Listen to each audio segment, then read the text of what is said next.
विस्तार के विषय में पूछा है कि सृष्टि का विस्तार। तो आप लोगों ने सुना था कि भगवान नारायण के नाभि कमल से ब्रह्मा जी का प्रकट हुआ। ब्रह्मा जी ने संकल्प के द्वारा सृष्टि का रचना प्रारंभ किया। तो पहले संकल्प के द्वारा 4 ऋषियों को प्रकट किया। संकल्प के द्वारा, संकल्प सृष्टि कहते हैं किसको? सनक, सनंदन, सनातन, सनत कुमार। चारों से कहा बेटा तुम सृष्टि करो। चारों ने कहा हमको सृष्टि नहीं करनी है, हम तपस्या करने चले जाएंगे। तपस्या करने चले गए और जब अपना बेटा ही अपना बात ना माने तो गुस्सा आता है, क्रोध आता है। ब्रह्मा जी को क्रोध आया कि मेरे बच्चे ही मेरी बात नहीं मान रहे हैं, तो उनका क्रोध ही भुक्ति भेदन करके रुद्र के रूप में प्रकट हो जाता है। बोलो शंकर भगवान की। रुद्र भगवान का प्रकट हुआ। भोलेनाथ से बोले आप सृष्टि करो। भोलेनाथ तमाम भूत प्रेत पिशाच बेताल का रचना करना प्रारंभ कर दिए। ब्रह्मा जी रोक दिए, रुक जाओ भोलेनाथ, ऐसा सृष्टि मत करो, गड़बड़ हो जाएगा। भूत प्रेतों की सृष्टि हमको ज्यादा नहीं करनी है, जितना कर दिए तो कर दिए। अब की बार जो है ब्रह्मा जी ने 10 ऋषियों को प्रकट किया है। मारीची, अत्रि, अंगिरा, पुलस्त्य, पुलह, क्रतु, भृगु, वशिष्ठ, दक्ष और देवर्षि नारद। 10 ऋषियों को प्रकट किया। अपनी वाणी से सरस्वती को प्रकट किया, छाया से कर्दम मुनि को प्रकट किया और अपने वाम और दक्षिण अंग से क्रम से मनु और शत्रुपा को प्रकट किया। और मनु शत्रुपा के द्वारा ही मैथुन सृष्टि का प्रारंभ होता है। हम लोग सभी मनु के संतान हैं, इसलिए हम लोग मानव कहलाते हैं। अब जो भैया अपने आप को मानो न कहे किसकी संतान है वो जाने। बोली राधे राधे। सबसे पहले मनु महाराज के जो है 5 संतानें होती हैं, 3 कन्या 2 पुत्र।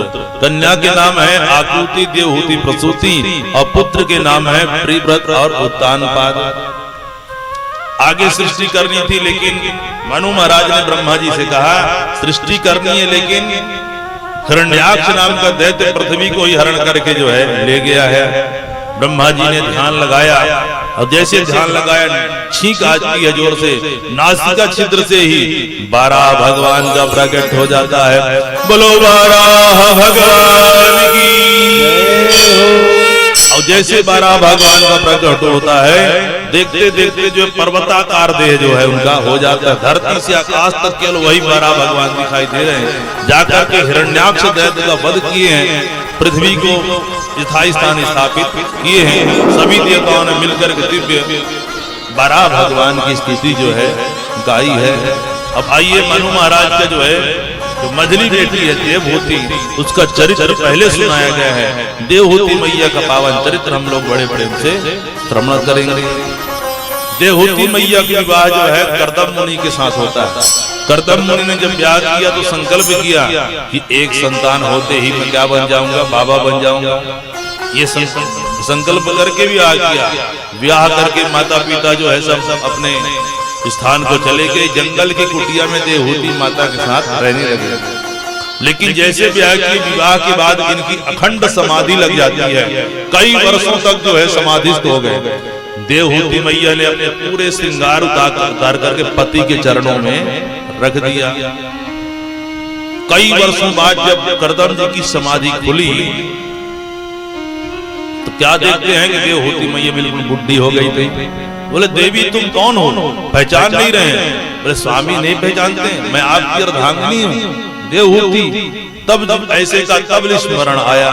कर्दम जी महाराज प्रसन्न हो जाते हैं, धन्य है देवी, आज मैं तुम्हारे ऊपर प्रसन्न हूँ। इंसान को सबसे ज्यादा प्रेम अपने शरीर से रहता है, लेकिन तुमने मेरे शरीर अपने शरीर को भी ध्यान नहीं दिया मेरे प्रेम के कारण। कि तुष्टो हमद्य तव मान विमान दाया, शुश्रूषया परमया परया च भक्त्या,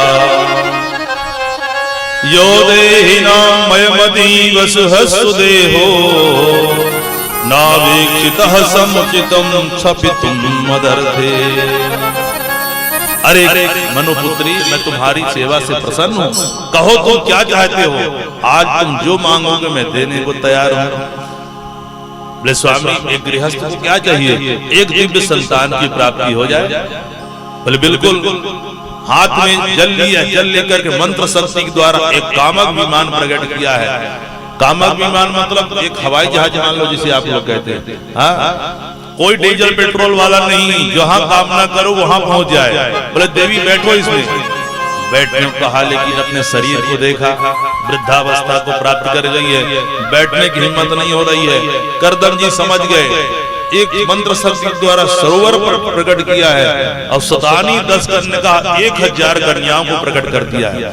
दिव्य मंत्र शक्तियों के द्वारा औषधियों से शरीर को लेपन किया है और जाकर के सरोवर में जैसे स्नान किया है, अप्सराओं जैसा दिव्य देह जो है चमकने लगा है। जाकर के बैठे हैं विमान में और पूरे कई वर्षों तक भ्रमण किए, भोग विलास किए हैं। परिणाम स्वरूप 9 कन्याओं का जन्म हो गया। कितने? 9 कन्याओं का जन्म हो गया। बोलिए राधे राधे। एक दिन करदम जी को ध्यान आया, अरे करदम तू क्या कर रहा है? तूने तो कहा था मैं एक संतान होते बाबा बन जाऊंगा, लेकिन ये 9 की लाइन लगा दी। अपना लोटा सोटा उठाए जाने लगे तीर्थ यात्रा की ओर। देवहूति मैया चरण पकड़ लिए। स्वामी ये तो 9 कन्याओं का जन्म हुआ है ना, तो कन्या तो ब्याह के बाद जो ससुराल चली जाएंगी, मेरा सहारा कौन होगा? एक पुत्र होना चाहिए ना।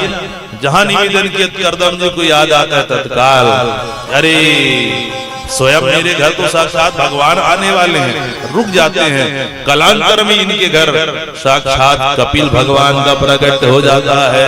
बोलो कपिल भगवान की जय हो। कपिल भगवान के दर्शन करने के लिए ब्रह्मा जी अपने 9 ऋषि पुत्र को लेकर के आते हैं। करदम जी ने देखा तो निवेदन कर दिया ब्रह्मा जी से कि मेरे पास 9 कन्या हैं, आपके पास 9 ऋषि पुत्र हैं, जिनका ब्याह हो जाए। ब्रह्मा जी तो सृष्टि बढ़ाना चाहते थे, तो करदम जी के 9 कन्याओं का विवाह ब्रह्मा जी के 9 पुत्रों के साथ हो जाता है। मरीचि, अत्रि, अंगरा, पुलस्त्य, क्रतु, भृगु, वशिष्ठ, दक्ष 10वें नंबर के नारद जी थे जो विरक्त हो गए थे। बोलिए राधे राधे। इनका दिव्य विवाह जो है कला, अनुसुईया, श्रद्धा, विभु, गति, क्रिया, ख्याति, अरुंधति और शांति नाम की कन्याओं से जो विवाह कर दिया गया। अब करदम जी बोले अब मैं रुकने वाला जो है नहीं हूं। फिर लोटा सोटा उठाए और तीर्थ यात्रा की ओर जाने लगे। देखिए वैराग्य ऐसा होता है, हम लोगों को भी वैराग्य होता है तब जब घर में लड़ाई झगड़ा हो जाए, तब जब जाकर के वृंदावन में रहना है। जोर से बोलिए राधे राधे। लेकिन करदम जी किसी चीज की कमी नहीं है, जा रहे हैं तपस्या करने के लिए। चल देते हैं। अब घर में 2 ही बचे। कौन बचे? कपिल भगवान और देवहूति जो है मैया। एक दिन एकांत में दोनों बैठे ही बैठे, देवहूति ने ये एकांत में पाकर के कपिल भगवान से प्रश्न करती है, क्योंकि उनको पता था कि साक्षात भगवान के ही अवतार है। तो कभी बेटा कह के पुकारे, कभी जो है भगवान कह करके पुकारे। बोले बेटा मेरा एक प्रश्न है, इस प्रश्न को उत्तर दे दे। ठीक है बताओ मां। बोले निर्विण्णा नितराम भूमन असद इंद्रिय दर्शनात् ये संभाव्य मानेन प्रपन्नांधम कमः प्रभु। माता देवहूति कहती है बेटा जितना सुख मैंने संसार में भोगा है, कोई दूसरी स्त्री उस सुख की कल्पना भी नहीं कर सकती। अरे माता तो पहले बहुत कष्ट में रही, वृद्धावस्था प्राप्त कर गई, लेकिन जीवन में हम बुरे समय को ज्यादा याद नहीं करना चाहिए। जो अच्छा समय हो, बुरा बीत गया उसको कई लोग जीवन में कई वर्ष मान लो कुछ दुख के रहे, उसी को याद करते करते अपने जीवन गुजार देते।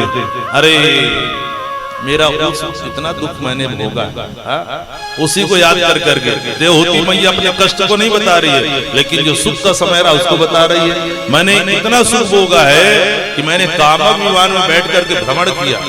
माताओं को सबसे ज्यादा सुख घूमने में मिलता है, सही बात है कि नहीं? बोलिए राधे राधे। घुमाने वाला पति मिल जाए तो बढ़िया है। बोलिए राधे राधे। हाँ, तो इनको भैया घूमने को मिल गया। कौन सा? कामक विमान। तो कह रही कामक विमान में बैठ करके मैंने घूमा और बड़ा किसी प्रकार का मेरे को दुख नहीं रहा। मेरे को इतने सुंदर तपस्वी पति मिले, लेकिन मेरा मन आज भी अशांत है, मेरा मन आज भी शांत नहीं है। इसलिए आपसे निवेदन करती हूँ कि आप ज्ञान रूपी कुल्हाड़ी उठाइए और मेरे अज्ञान रूपी वृक्ष को जड़ सहित जो है काट डालिएगा। मैं तुम्हारी शरण में हूँ।